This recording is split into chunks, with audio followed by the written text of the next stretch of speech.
Hi everyone, I wanted today to talk a little bit about my process. Those days I'm making a knife like that. This is a sobakiri. Sobakiri is a Japanese traditional knife for cutting noodles, and this knife construction is Ni Mai. Ni Mai is two layers, a hard steel layer on the left side and iron on the right side. That sort of construction help the maker to grind, because this is a single bevel knife, so I will have more iron to grind than steel because I'm grinding this way. And the second property of an Ni Mai is that because I got this construction with soft and hard, I can straighten the blade even after the quenching. But straightening a Ni Mai blade is not as easy as a Sanmai. Sanmai is iron, steel in the middle, and iron.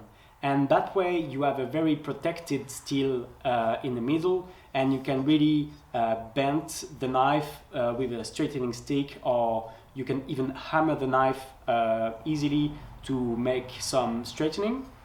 With Ni Mai it's not that easy, and you can easily have a crack on the hard steel, obviously when you hammer the blade, when you hammer the blade.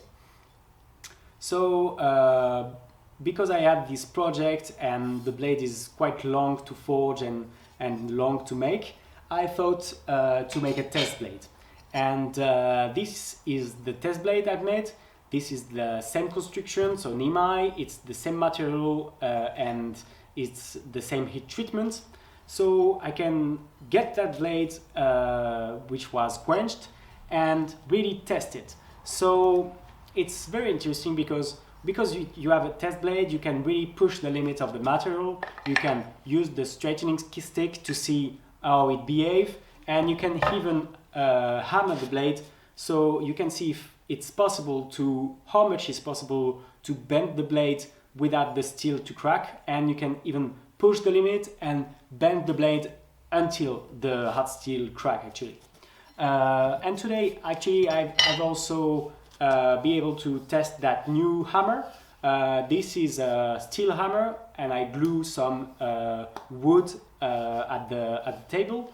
And this is, I think, a great idea, and I advise some maker who want to make some Sanmai or Ni Mai and to straighten with the hammer to make one, because actually you have the power of a steel hammer, but you have the softness touch of a wood, and you can really work your Ni Mai blade or your Sanmai blade on a wooden anvil and with the wooden hammer, and make some adjustments about straightening and be more precise than the straightening stick sometimes, without the fear of cracking.